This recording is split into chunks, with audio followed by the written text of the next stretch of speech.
그런데 저는 이 해석에서 반대되는 의견을 한번 내봅니다.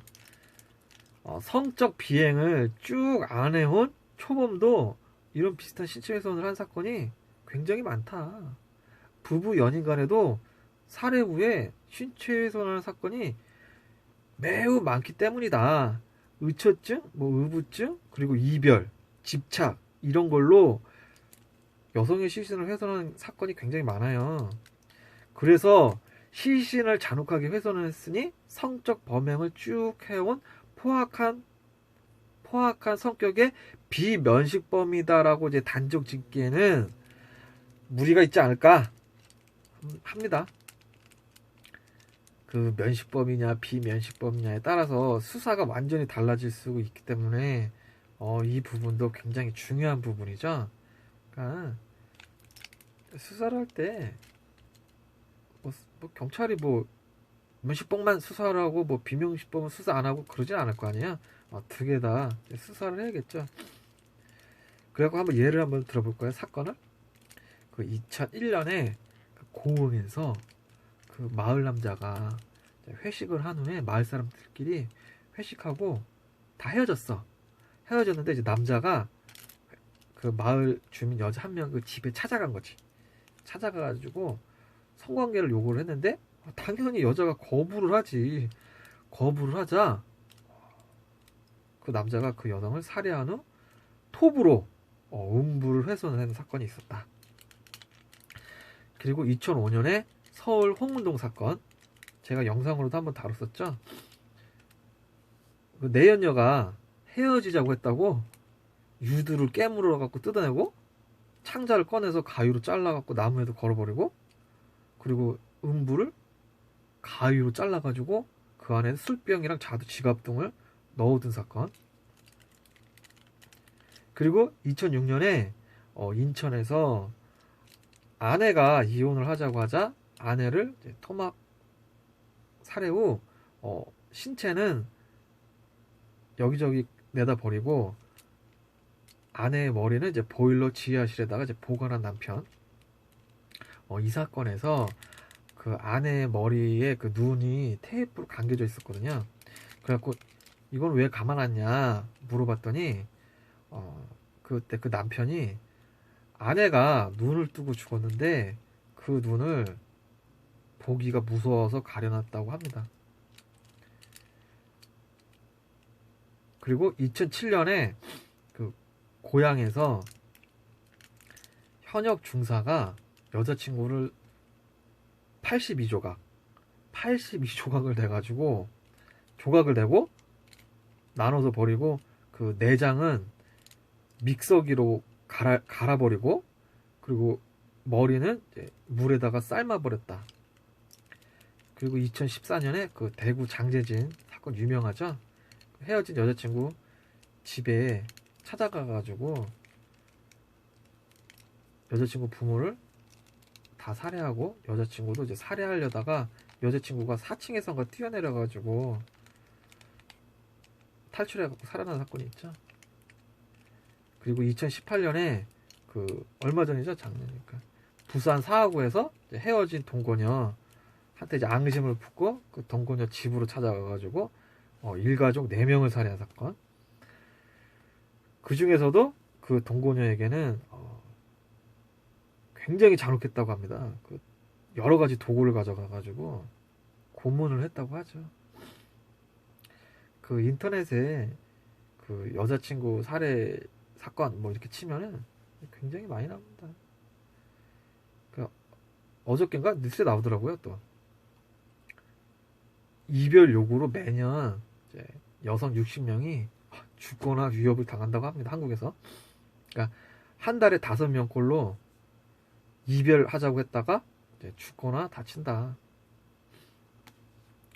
그래가지고 이번 사건도 뭐 비면식범이라고 단정 짓기보다는 범인이 만약 면식범일 수도 있다. 그 비면식범, 면식범 둘 중 하나 잘못 선택하면은 손도 못 써보고 이제 미제 사건이 되는 거죠. 그렇기 때문에 선택을 잘 해야겠죠. 수사를 양쪽 다 해야 된다고 봅니다. 그렇다고 이제 무조건 비명시범이 아니다가 아니고 그 그러니까 훼손한 게 뭐 면식범이다 비면식범이다 라고 이게 단정 지을 수가 없어요.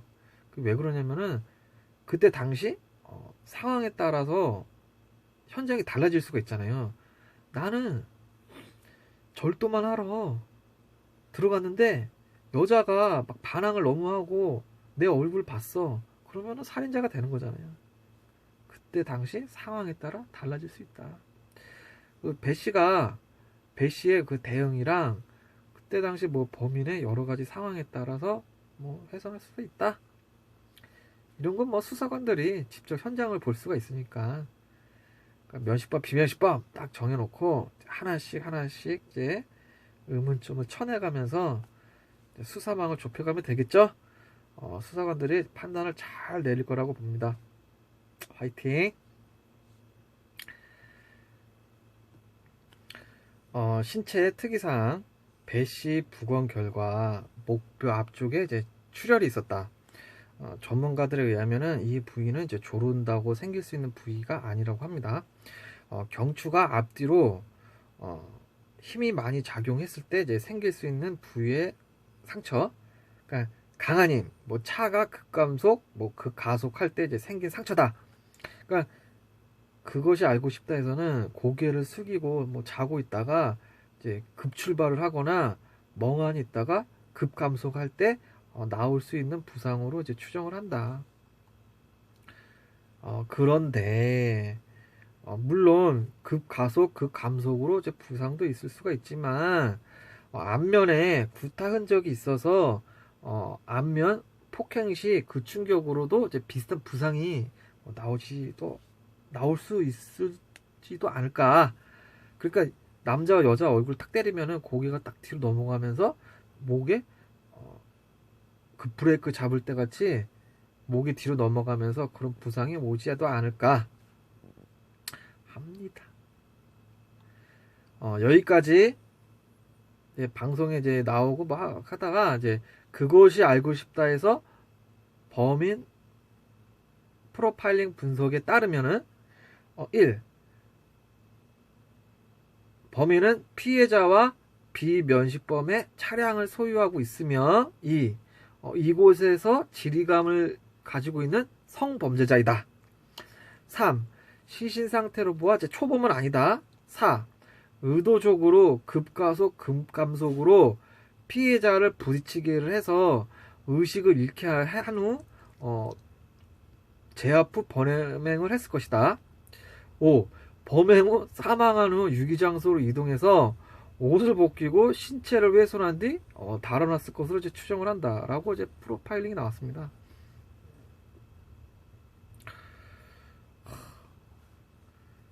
그럼 저도 한번 이제 분석을 해보자면은 1.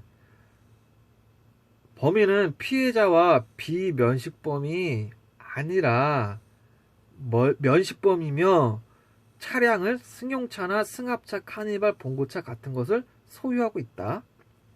2. 청주 지역에서 발생을 했으니까 그리고 사건 이동 경로를 보아 당연히 지리감이 있고 청주에 거주하는 놈이다. 3. 시신 상태로 보아 초범은 아니다가 아니라 초범일 수도 있다. 방금 전에 예를 들었듯이 부부나 연인 간에 전과가 없는 초범도 얼마든지 시신 훼손을 잔혹하게 할 수가 있다. 사건을 전체적으로 보아가지고 치밀하거나 계획적이지는 않은 초범일 것 같습니다. 왜? 흔적이 많잖아요. 사실상 수사를 갖다가 들어갈 구멍이 상당히 많아요. 경찰이 그 당시 못 잡아냈을 뿐이지. 이동 경로가 딱 나오잖아요. 4. 의도적으로 급감속을 해서 정신을 잃게 했다? 자, 구독자분들 자 봐봐요. 내가 범인이야. 뒤에 여자가 술 취한 여자가 탔어. 몰고 가다가 갑자기 급브레이크를 잡아갖고 그 여자가 쿵 부딪혀갖고 정신을 잃게 한 후에 납치를 했다?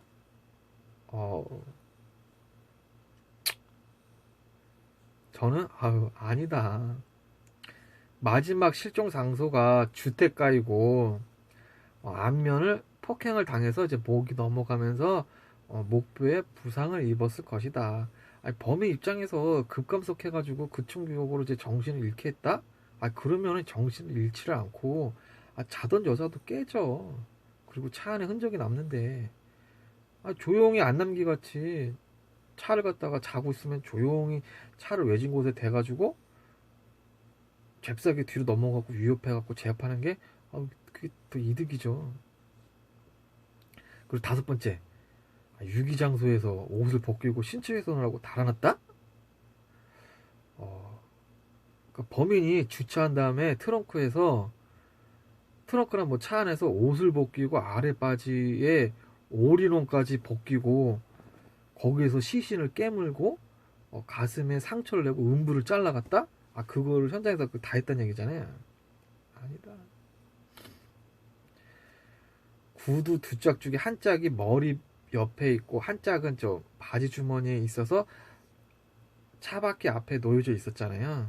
이거는 유기 장소에서 벗긴 게 아니라 범행 장소에서 벗긴 후 그리고 시신을 트렁크로 이제 옮긴 후에 옷이랑 구두를 옮길 때 바지 주머니 넣어서 뭉태기로 이제 트렁크를 옮긴 후에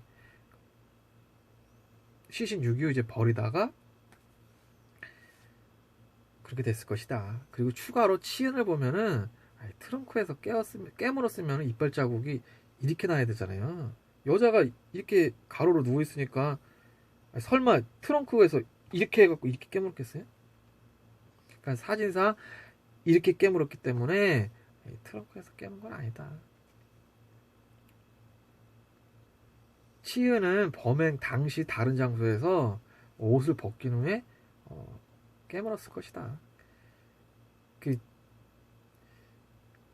시신을 그것이 알고 싶다대로 트렁크에서 깨물었다 쳐. 그러면 이미 죽은 상태잖아요. 죽은 여자를 갖다가 트렁크를 열고 몸을 이렇게 들어가가지고 이렇게 깨물었다? 그건 좀 아닌 것 같다? 1년, 그러니까 한국에서 1년에요. 그 시신을 갖다가 강간하는 게 시간이라고 그러잖아요.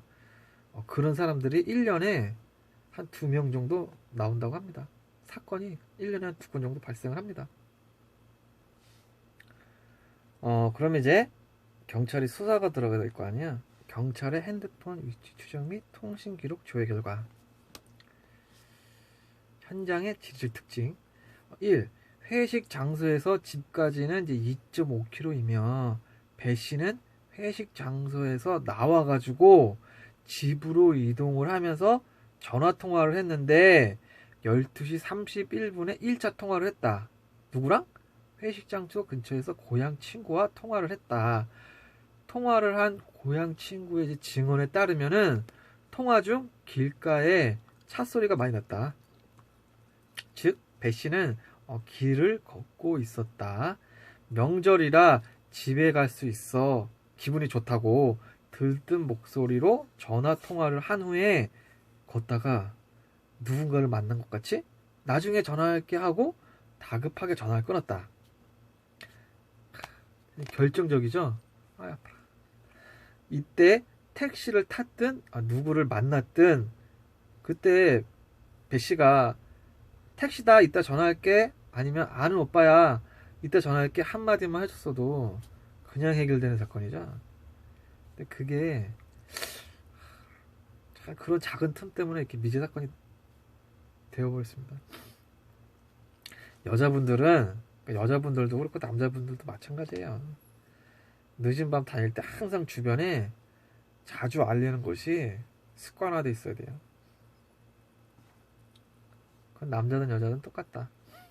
두 번째, 6분 후인 12시 37분에 2.5km 떨어진 집 근처에서 이제 위치 기록이 확인이 되었다. 그러니까 이제 배 씨가 이제 집 근처까지 이동이 되었다. 배 씨는 2.5km를 이동하는데 이제 6분이 소요가 되었다. 6분 만에 2.5km를 이제 만취 상태에서 이제 걸어갈 수는 없겠죠. 즉 6분 동안 차로 2.5km를 이동했을 것으로 이제 추정이 된다. 3. 9분 후인 12시 46분 집 근처에서 마지막 발신 기록 친구에게 전화를 건 것이 이제 마지막이었다. 그러니까 친구에게 전화를 했는데 친구가 이제 잠이 들어가지고 전화를 받지 못했다. 그리고 집 안으로는 들어간 흔적이 없다. 그러니까 집 근처에서 집에 들어가지 않고 9분간 있었고 마지막 발신이 있었다. 그럼 마지막 발신 이게 뭐냐? 1. 만취한 상태에서 위험을 감지를 하고 공격받기 전에 도움을 구하기 위해서 친구에게 전화를 했다. 2. 막 저항을 하면서 막 폭행을 당하면서 이제 친구에게 전화를 했다. 3. 제압이 당한 후 범인에게 고분고분 안심을 시킨 후 이제 몰래 전화를 걸었다. 뭐 여러 가지 가설이 많겠지만 안남기의 수법과는 완전히 다르죠. 안남기는 제압 도구를 미리 준비하고 흉기를 들이밀어 가지고 완벽하게 제압 후 바로 결박을 하는 스타일이기 때문에 피해 여성에게 제압할 여유를 주지 않는다.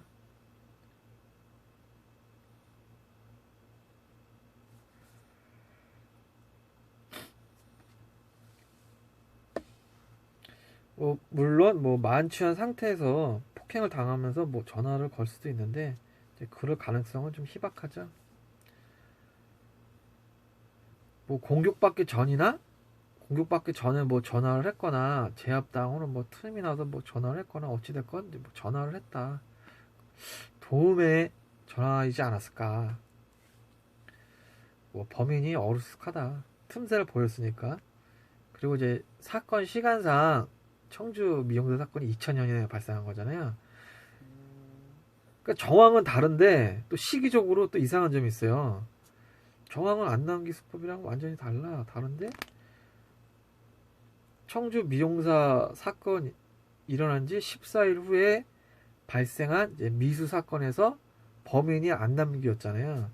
그때 10대 여성을 제압하지 못하고 놓친 부분이 청주 미영 강사 사건이랑 어리숙한 부분이 좀 비슷하다. 그날 안남기가 굉장히 어리숙했죠. 20대 여성이 택시 타자 차를 세우고 트렁크에서 칼을 꺼내가지고 강간할 거니까 꼼짝마 이래놓고 여자를 결박을 안 하고 운전석으로 와서 택시로 다른 지역으로 이동을 하다가 택시가 서행을 할 때 피해 여성이 택시에서 뛰어내려가지고 탈출을 해갖고 그걸로 검거돼가지고 징역 3년을 받았다.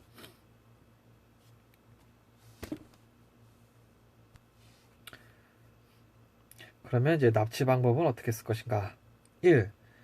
택시를 타고 집 근처에서 내린 후에 집 근처에서 기다리던 누군가와 만난 후 그 사람한테 납치되었다. 그리고 살해 유기되었다. 2. 택시를 타고 잠이 들자 택시가 외진 곳에 세워지더니 택시기다가 돌변해가지고 납치, 살해 유기되었다. 3. 제3자의 차량에 호위동성하거나 강제로 납치되어 살해 유기되었다. 강제는 아니겠죠? 왜? 집 근처로 이동을 했으니까 일단 집 근처로 갔으니까 강제는 아니야. 강제는 아니고 어쨌든 간 차량을 탔는데 그걸 지금 모르는 거죠. 납치 당시 집 주변 주민들의 현장 증언, 배씨 집 근처는 음침하지가 않다. 차들이 많이 다니는 곳으로 당일 이상한 소리를 들은 적이 없다. 근데 사건 당일은 추석 연휴 하루 전이잖아요. 토요일이고 이춘재 8차 사건에서 옆방에서 일어나는 일도 모르는데 12시에 집 밖에서 일어나는 일을 눈치채기는 힘들죠. 또 여기에서 안남기랑 또 살짝 비교를 한다면은 청주 미용사 강사 사건은 이제 집 근처에서 납치, 만남기는 외진 집 근처가 아니라 택시에 태워서 외진 곳으로 이동한 후에 제압 후 납치했다. 이 부분에서 또 완전히 다르죠. 그럼 이제 용의자를 이제 경찰이 추적을 하잖아요. 이건 추정이 아니고 그것이 알고 싶다. 방송 내용에 따르면 경찰은 전 남자친구를 이제 조사를 했는데 당연한 거죠. 모든 사건은 주변인을 이제 먼저 조사를 한다. 전 남친은 청주에 살고 저기 건설 쪽 일을 하는 남자로 대학 졸업 후 배 씨가 먼저 결별을 요구하여 헤어졌다. 사건 발생 전쯤에 배 씨가 친구에게 지나가는 말로 집에 있는데 누가 문을 발로 걷어찼다. 친구 증언에 따르면 싸워서 문을 안 열어줬더니 문을 열라고 이제 발로 찼다. 남자가 여자를 좋아하는 것 같았다. 헤어진 후에도 배 씨와 전 남친은 전화 통화를 하고 있었다. 특이한 점이죠. 헤어진 후에도 계속 전화 통화를 했다. 네? 보통 헤어진 후에는 전화 통화를 안 하죠. 보통 헤어지면 뭐가 돼요? 원수가 되죠.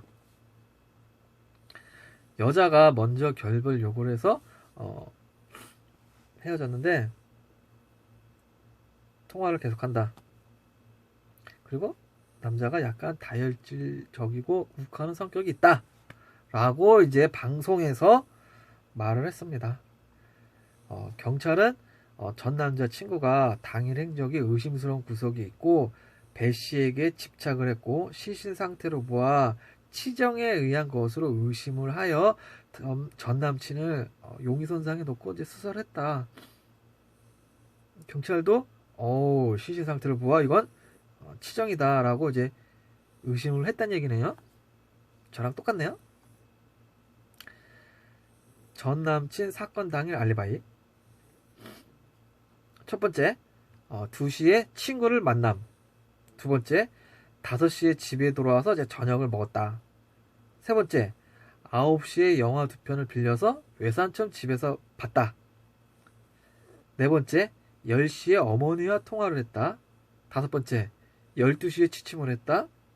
여섯 번째 다음날 아침 9시에 기상을 했다. 한마디로 전 남친은 배 씨가 회식한 날 친구를 만났고 영화도 봤고 영화 비디오도 집에서 봤고 엄마랑 전화 통화하고 이제 집에서 잤다. 그런데 경찰은 왜 알리바이가 의심스럽다라고 생각을 했을까? 근데 그날 집에 있었던 증거가 없다고 합니다. 그러니까 집에서 잤는데 그걸 증언해 줄 사람이 없어. 이상해. 친구 만나고 비디오 테이프 빌려보고 엄마한테 전화 통화하고 잠을 잤어. 근데 증거가 없어. 이상해. 그런데 방송에 의하면 여기에서 또 의문점이 하나 생기는 거죠. 19년 만에 방송에 나온 추가 목격자의 증언에 따르면은 배 씨의 전 남자친구는 사건 당일 집에서 잠을 잔 게 아니고 배 씨가 회식하던 당일 근처에서 술을 먹고 있었다. 그 술자리에서 12시까지 있었고 12시 이후에 각자 집으로 갔다라고 목격자가 나온 겁니다. 19년 만에. 그러니까 전 남친을 당시에 수사했던 알리바이랑은 완전히 다른 상황이 이제 발생을 했다. 19년 만에. 그 둘 중 하나는 거짓말이죠. 본인은 집에서 잤다고 했는데 근데 같이 술을 먹었대. 둘 중 하나는 거짓이야. 근데 여기서 또 이상한 게 있죠. 둘 중 하나는 분명히 거짓말인데 당시 경찰이 주변인을 통한 알리바이를 확인을 했을 텐데 이상하죠? 지금에서야 목격자가 나왔다는 게 수사가 어디선가 꼬였다.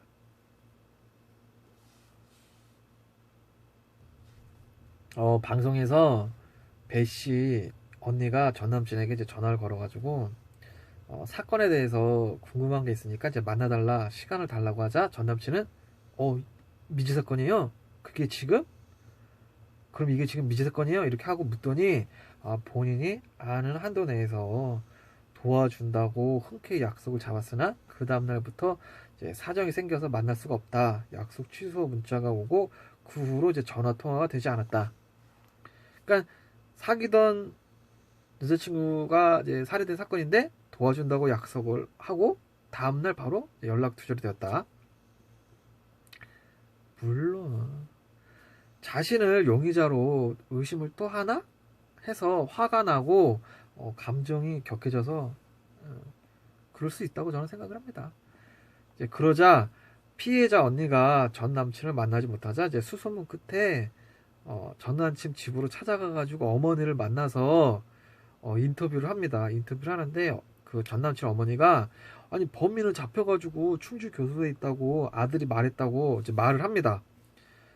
그런데 이제 범인이 누구냐고 아들한테 물었더니 아들은 대답은 없었다.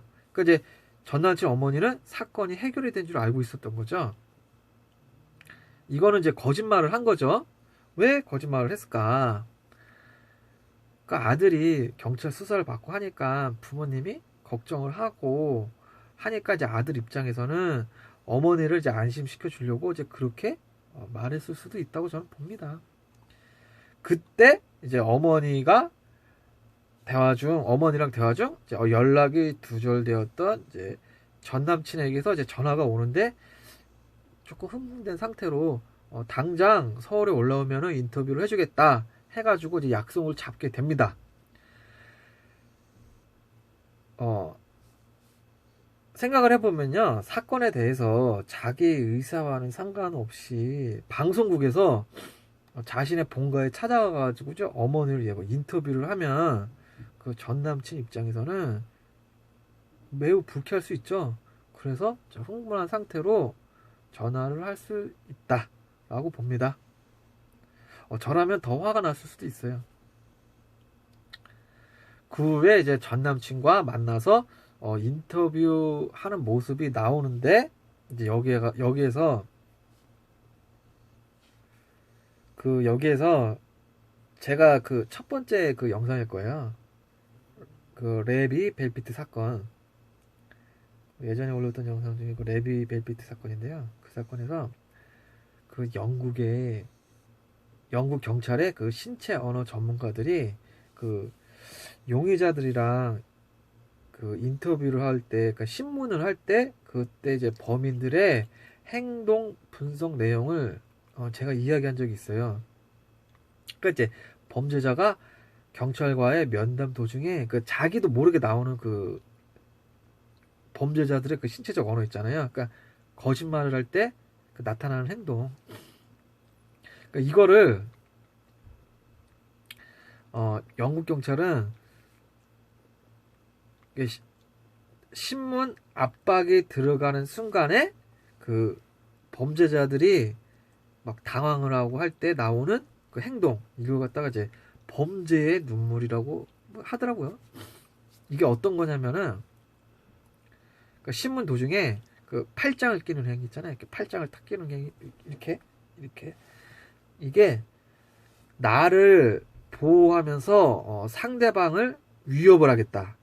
한마디로 이제 자백할 의사가 없다. 그리고 두 번째, 다리를 꼬는 행위. 상대랑 거리를 두겠다. 내용을 숨기겠다. 나는 지금 스트레스를 받은 상태이며 지금 기분이 매우 나쁘다.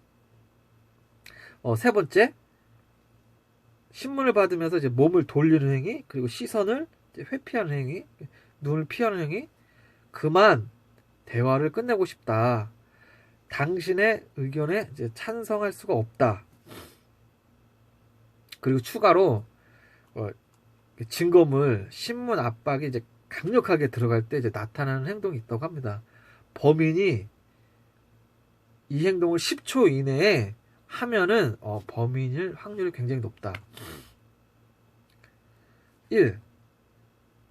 한쪽 어깨가 떨어진다고 합니다. 한쪽 어깨 이렇게 떨어진다, 이렇게. 그러니까 증거물이 확 강력한 게 하나 딱 내밀면은 갑자기 어깨가 이게 툭 떨어지는 거죠. 어깨가 툭 떨어지고 이제 손으로 과장하면서 이제 부정을 하는 거죠. 손으로 과장하면서 표현을 하고 동시에 머리를 흔들면서 부정을 한다. 나는 그런 적이 없어요. 막 이런 식으로 이렇게 이렇게 부정을 하면서 머리도 나는 한 적이 없어요. 난 범인이 아니에요. 이게 아니라 난 진짜 범인이 아니. 뭐 이런 식으로 동시에 이 세 가지는 인간이 거짓말을 할 때 자신도 모르게 나오는 이제 신체 언어이다. 그러니까 이 정도를 이제 구독자분들이 이제 기억을 하고 이제 인터뷰하는 모습을 방송 같은 거 이렇게 보면 이렇게 관찰을 하는 거죠. 그리고 뭐 이런 거 알아두면 일상생활에서도 응용이 많죠. 방송에서 나온 인터뷰 내용과 이제 질문과 답변을 한번 제가 설명을 해드릴게요. 1. 사건 당일 같이 술을 먹었다고 하는 사람이 있는데 같이 먹었는가? 이렇게 묻자 전 남친이 딱 차락자세였다가 왼손을 이제 탁자에다 탁 걸치고 오른손으로 이제 모션을 취하면서 말을 합니다. 술을 먹은 기억은 없다. 집에 있었던 걸로 기억한다. 이렇게 얘기를 합니다. 목격자는 사건 당일 같이 술을 먹었는데 본인은 그런 적이 없다. 말이 안 되죠 이게. 2. 집에서 잠을 잤다는 건 증명할 방법이 없는 거 아니냐라고 이제 PD가 묻자 전 남친은 양손을 깍지를 끼고 이 깍지 낀 손을 본인 배에다 대고 말을 했다. 그렇게 따지면 그렇다. 뭐 그쪽에서 판단하기 나름 아니냐. 세 번째, 마지막으로 보신 건 언제인가? 이렇게 이제 PD가 묻자 살짝 기댄 상태에서 오른손으로 이제 한번 이렇게 흔들면서 기억도 없다. 솔직히 언제 봤는지 이제 기억도 없다 말을 한 후 기댄 상태에서 양손 이제 깍지를 끼었다. 네 번째, 밤에 찾아와서 문을 두드리고 발로 문을 찬 적이 있는가라고 이제 묻자 깍지 낀 상태에서 이제 답변을 하는데 아니요. 그런 적에는 아닌 것 같은데요. 제 기억에는 이라고 대답을 하면서 깍지를 풀고 차를 한 모금 마셨다. 결론적으로 첫 번째, 오른손 모션이 있었다. 두 번째, 양손 깍지 끼는 모션이 있었다. 세 번째, 기대는 모습을 보이면서 인터뷰에 응했다. 그리고 추가로 답변의 단어 흐름 상태가 자연스럽지는 않았다. 인터뷰 결과 어떠한 질문을 해도 기억이 나지 않는다는 대답만 돌아왔다. 1시간 동안 인터뷰에서 알 수 있는 것은 이제 아무것도 없었다.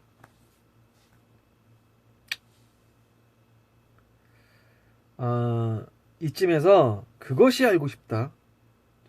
이제 추가로 이제 프로파일링을 합니다. 1. 치정 원한과는 약간 차원이 다르다. 2. 분풀이 흔적은 아니다. 3. 여성 신체 부위 훼손과 과도한 가학행위에 상응하는 감정을 주지 못하는 폭력적인 공격행위가 전혀 없다. 4. 면식범보다는 이상 심리를 가진 범죄자에 의한 범죄 가능성에 이제 무게가 실린다. 5. 도로에서 버젓이 시신을 유기한 모습이 비면식범일 가능성이 크다.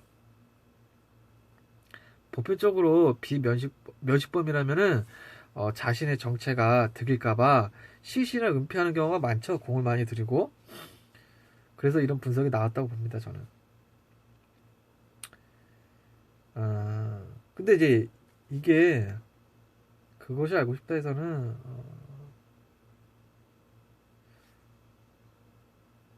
안남기를 이제 범인으로 의심을 해서 하니까 자꾸 이렇게 프로파일링이 나오는 거 아닐까? 라고 추정을 해봅니다. 그럼 저는 반대로 1. 아니다. 비면식범이 아니라 면식범. 부부 연인 간에도 더 심하게 여자 신체 훼손을 하는 사건도 많았다. 2. 신체 훼손을 분풀이형적으로 볼 수도 있다. 그런 사건 많다. 깨물고 막 칼질하고 때리고 음부훼손했는데 이게 분풀이형적이지 않을까요 이게? 3. 뭐 안면의 상처, 손등의 상처, 그리고 양쪽 늑골의 상처로 보아서 폭력적인 공격 행위는 있었다. 4.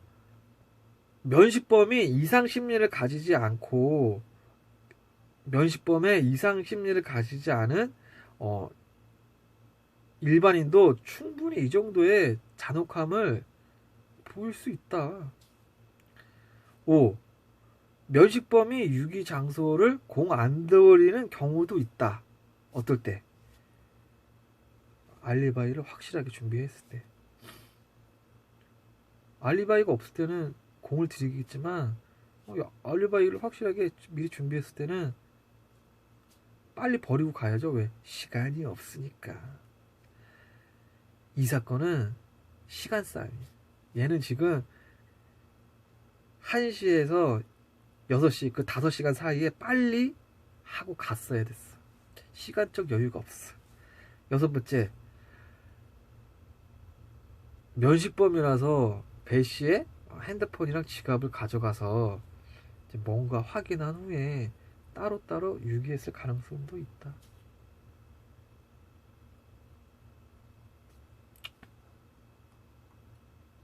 그런데 여기에서 이제 추가 용의자가 발생을 합니다. 당시 경찰이 미용 강사 사건 수사하는 도중에 미용 강사 사건 인근에서 다른 사건 발생 보고를 받게 되는데 미용 강사 시신이 발견된 14일 후인 9월 23일 택시 기사에 의한 이제 강간 미수 사건, 이게 범인이 안남기였다. 사건 발생 상세게요. 새벽 4시경에 피해 여성 19살이 택시에 탔는데 택시 기사가 갑자기 택시를 세우더니 내려가지고 트렁크를 열더니 트렁크에서 미리 준비한 과도를 꺼내가지고 피해 여성을 이제 강간할 거라고 한 번 위협을 한 후에 다시 운전석으로 돌아왔고 다른 곳으로 이동하던 중 택시가 서행을 할 때 피해 여성이 문을 열고 확 열고 이제 뛰어내렸다. 와, 이게 말이 돼? 여성을 칼로 강간할 거니까 가만히 있어! 이렇게 말을 하고 뒷좌석에 그대로 두고 운전석으로 가가지고 이동하던 중 하필 차가 서행을 할 때 여성이 문을 열고 탈출했다. 아니 이게 말이 되냐. 아니 위협만 하고 결박도 안 하고 그냥 이동하다가 여성이 이제 탈출했다. 이게 너무 어설프죠. 꼭 고의로 풀어졌다 해도 이제 할 말이 없는 상황. 추정을 해보자면은 1. 14일 전에 미용 강사를 살해한 암남기가 이번 사건에서는 이제 방심하다가 이제 어설프게 범행을 했다. 2. 안남기의 첫 범행이어서 어설펐다. 3. 14일 전 이제 미용 강사를 살해한 안남기가 검거될 것이 우려되어 고의로 강간 미수 사건으로 일으켜가지고 이제 감옥으로 도망을 갔다. 이 사건에서 이상한 게 안남기가 트렁크에서 칼까지 미리 준비를 했잖아요. 근데 흉기까지 미리 준비한 놈이 그 다음 단계가 그 다음 단계 하질 않았어. 너무 어설펐다. 이상하다. 14일간 그 간격을 두고 일어난 사건인데 두 사건이 이게 동일범일 수도 있고 또 동일범이지 않을 수도 있다라고 의문을 가질 만하죠. 그리고 나서 이제 안남기는 이제 강간 미수로 구속이 돼가지고 3년을 살고 3년을 갖다가 선고를 받고 이제 2년 6개월 복역 후 이제 모범수로 가석방 출소 후 이제 1년도 되지 않아서 택시 여성 승객을 살해하는 1차 사건을 이제 벌이게 됩니다. 그럼 이제 안남기 강간 미수 사건에 이제 좀 특이 사항이 있어요. 지리적으로